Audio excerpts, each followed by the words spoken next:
Right, let's take you to this conversation now. The Ad Hoc Committee investigating threats to South Africa's national security is gearing up for a pivotal moment.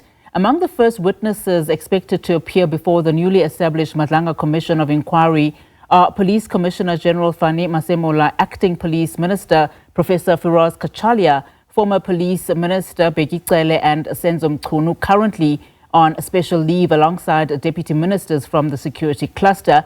Now, this high-stakes inquiry follows explosive claims made in July by KwaZulu-Natal Provincial Commissioner Lieutenant General Nhlanhla Mkhwanazi, who alleged that deep-rooted corruption within the criminal justice system. For more on this, let's now welcome the chairperson of the Ad Hoc Committee investigating the allegations made by Lieutenant General Nhlanhla Mkhwanazi, Mr. Molapi Lekganyane. Sir, a very good afternoon to you, and thank you so much for your time.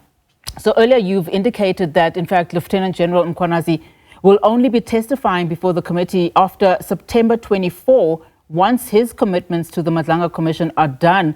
What are the implications of this, given reports that the committee is now considering even changing its terms of reference to allow to get evidence from other witnesses before Mkhwanazi? Speak to us about the dynamics here.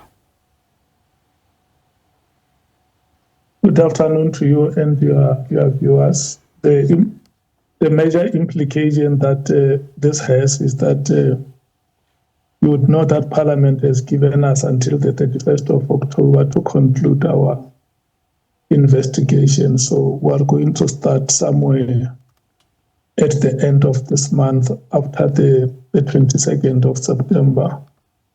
We have not yet finalized the date of the commencement of the hearings, but you can expect us to start somewhere once the commitments, like you reported, of General Mkhwanazi with the commission have been accomplished.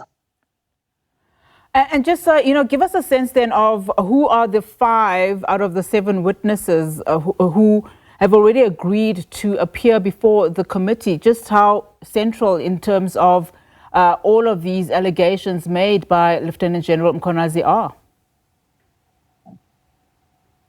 All of them have agreed.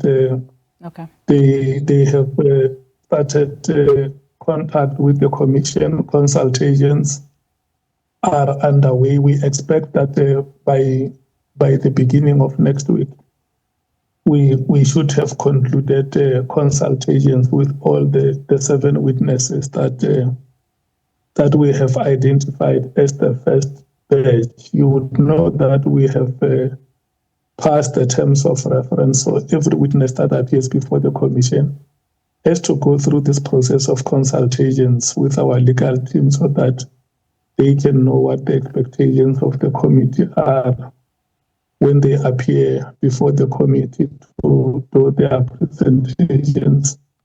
They speak within the terms of reference that the committee has passed. I want to go back to just the time frames, and of course you've also alluded to some of this. I mean, your committee was established in August after Lieutenant General Mkhwanazi's explosive claims. Given the gravity of these allegations, why has it taken until now for the hearings to begin? And more importantly, given also the concerns that you've also mentioned, can the committee realistically deliver that comprehensive report by the 31st of October without rushing through these critical testimonies, just given the high-profile people that you will be seeing?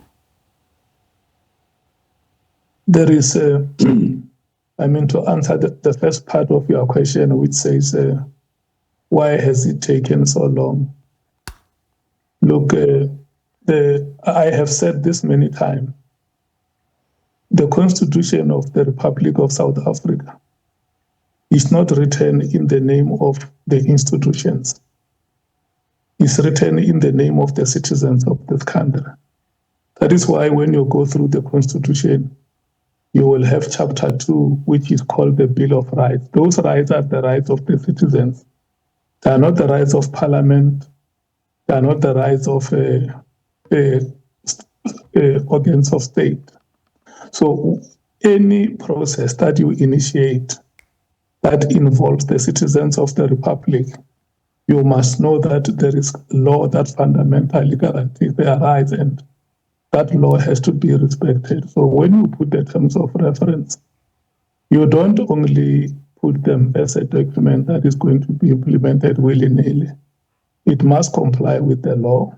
When you invite a person before the committee, you don't direct them. You cannot be a leadership that uses its power and authority over the citizens. You are a leadership that guides citizens, that seeks for cooperation from the citizens. And that's exactly the kind of the work that the committee is doing to ensure that the rights of every South African are respected, and we run a very fair and transparent process that does not infringe. And we have also said that we don't have to put the citizens of this country on the crossfire. This is their country. They must feel part of it. Okay. And what makes us satisfied is that all the witnesses that we have contacted so far have shown willingness to cooperate with the committee. None of them has ever said that they will not appear before the committee. All right.